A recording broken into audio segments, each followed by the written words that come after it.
Chapter 40. Ferny was right enough in not expecting to hear from Miss Crawford now, at the rapid rate in which their correspondence had begun. Mary's next letter was after a decidedly longer interval than the last, but she was not right in supposing that such an interval would be felt a great relief to herself. Here was another strange revolution of mind. She was really glad to receive the letter when it did come. In her present exile from good society, and distance from everything that had been wont to interest her, a letter from one belonging to the set where her heart lived, written with affection and some degree of elegance, was thoroughly acceptable. The usual plea of increasing engagements was made in excuse for not having written to her earlier. "And now that I have begun," she continued, "my letter will not be worth your reading, for there will be no little offering of love at the end, no 3 or 4 lines passionnées from the most devoted H.C. in the world, for Henry is in Norfolk. Business called him to Everingham 10 days ago, or perhaps he only pretended the call, for the sake of being travelling at the same time that you were. But there he is. And, by the way, his absence may sufficiently account for any remissness of his sister's writing, for there has been no 'Well, Mary, when do you write to Fanny? Is not it time for you to write to Fanny, to spur me on?' At last, after various attempts at meeting, I have seen your cousins, dear Julia and dearest Mrs. Rushworth. They found me at home yesterday, and we were glad to see each other again. We seemed very glad to see each other, and I do really think we were a little. We had a vast deal to say. Shall I tell you how Mrs. Rushworth looked when your name was mentioned?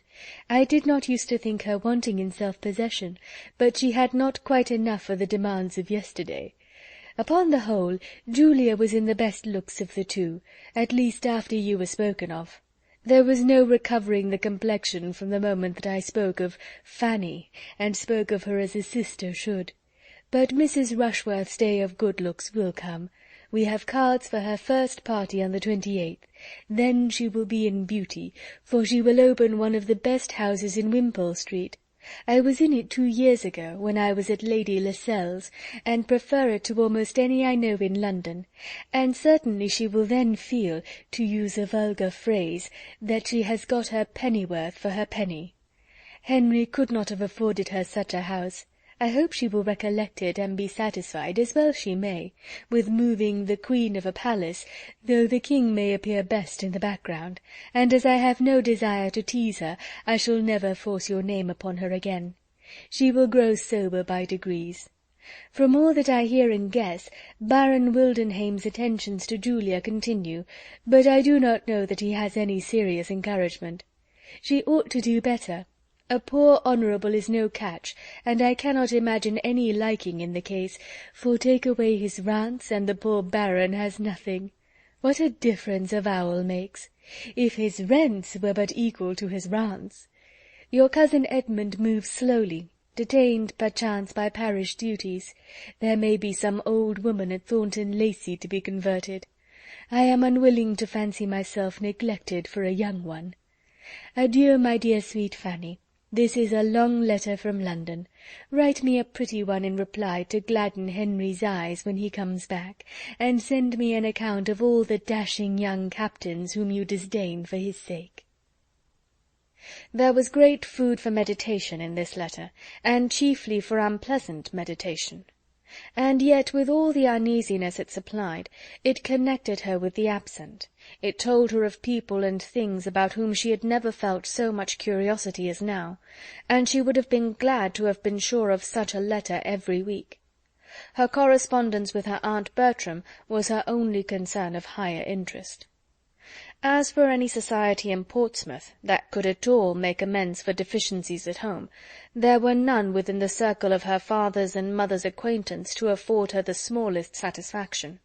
She saw nobody in whose favour she could wish to overcome her own shyness and reserve. The men appeared to her all coarse, the women all pert, and everybody underbred, and she gave as little contentment as she received from introductions either to old or new acquaintance. The young ladies who approached her at first with some respect, in consideration of her coming from a baronet's family, were soon offended by what they termed airs, for as she neither played on the pianoforte nor wore fine pelisses, they could, on farther observation, admit no right of superiority.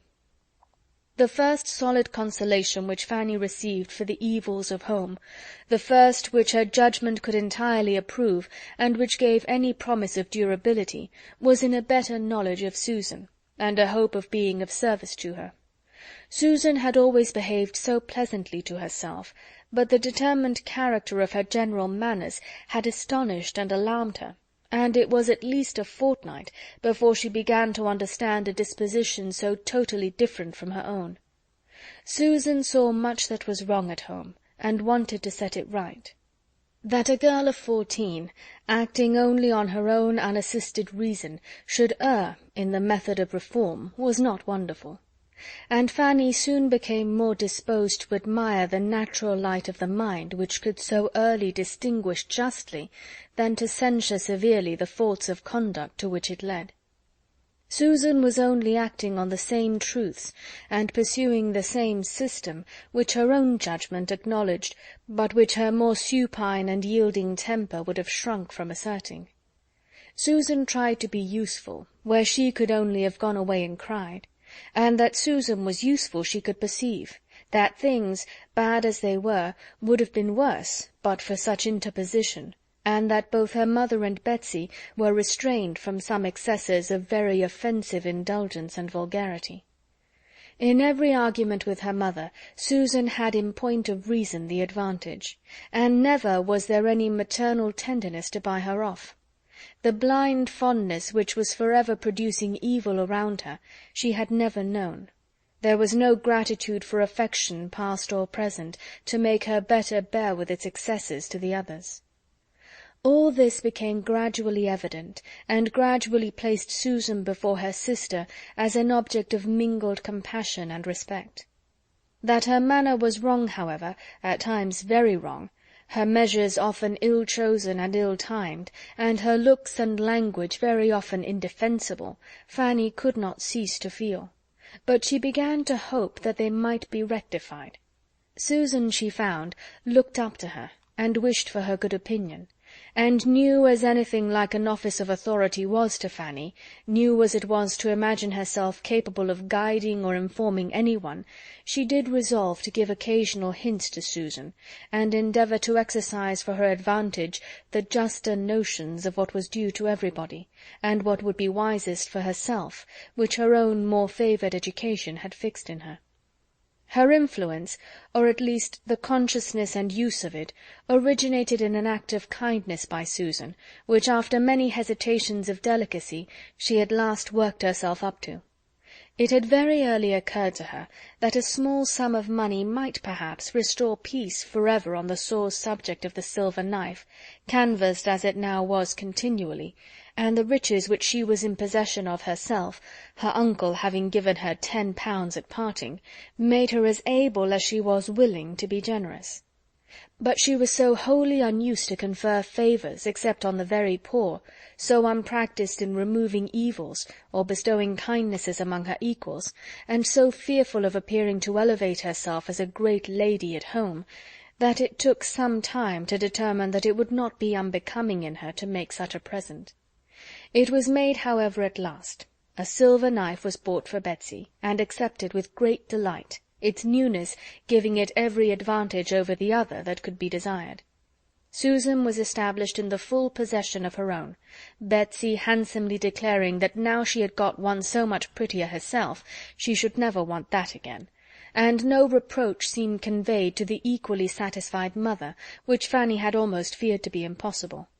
The deed thoroughly answered, a source of domestic altercation was entirely done away, and it was the means of opening Susan's heart to her, and giving her something more to love and be interested in. Susan showed that she had delicacy. Pleased as she was to be mistress of property, which she had been struggling for at least 2 years, she yet feared that her sister's judgment had been against her, and that a reproof was designed for her for having so struggled as to make the purchase necessary for the tranquillity of the house. Her temper was open. She acknowledged her fears, blamed herself for having contended so warmly, and from that hour Fanny, understanding the worth of her disposition, and perceiving how fully she was inclined to seek her good opinion and refer to her judgment, began to feel again the blessing of affection, and to entertain the hope of being useful to a mind so much in need of help, and so much deserving it. She gave advice too sound to be resisted by a good understanding, and given so mildly and considerately as not to irritate an imperfect temper; and she had the happiness of observing its good effects not unfrequently. More was not to be expected by one who, while seeing all the obligation and expediency of submission and forbearance, saw also with sympathetic acuteness of feeling all that must be hourly grating to a girl like Susan. Her greatest wonder on the subject soon became, not that Susan should have been provoked into disrespect and impatience against her better knowledge, but that so much better knowledge, so many good notions, should have been hers at all, and that, brought up in the midst of negligence and error, she should have formed such proper opinions of what ought to be, she who had no cousin Edmund to direct her thoughts or fix her principles. The intimacy thus begun between them was a material advantage to each. By sitting together upstairs, they avoided a great deal of the disturbance of the house. Fanny had peace, and Susan learnt to think it no misfortune to be quietly employed. They sat without a fire, but that was a privation familiar even to Fanny, and she suffered the less because reminded by it of the east room. It was the only point of resemblance. In space, light, furniture, and prospect, there was nothing alike in the two apartments, and she often heaved a sigh at the remembrance of all her books and boxes, and various comforts there. By degrees the girls came to spend the chief of the morning upstairs, at first only in working and talking, but after a few days the remembrance of the said books grew so potent and stimulative that Fanny found it impossible not to try for books again. There were none in her father's house, but wealth is luxurious and daring, and some of hers found its way to a circulating library. She became a subscriber, amazed at being anything in propria persona, amazed at her own doings in every way, to be a renter, a chooser of books, and to be having anyone's improvement in view in her choice. But so it was. Susan had read nothing, and Fanny longed to give her a share in her own first pleasures, and inspire a taste for the biography and poetry which she delighted in herself. In this occupation she hoped, moreover, to bury some of the recollections of Mansfield which were too apt to seize her mind if her fingers only were busy, and especially at this time hoped it might be useful in diverting her thoughts from pursuing Edmund to London, whither, on the authority of her aunt's last letter, she knew he was gone. She had no doubt of what would ensue. The promised notification was hanging over her head. The postman's knock within the neighbourhood was beginning to bring its daily terrors, and if reading could banish the idea for even half an hour, it was something gained. End of chapter 40.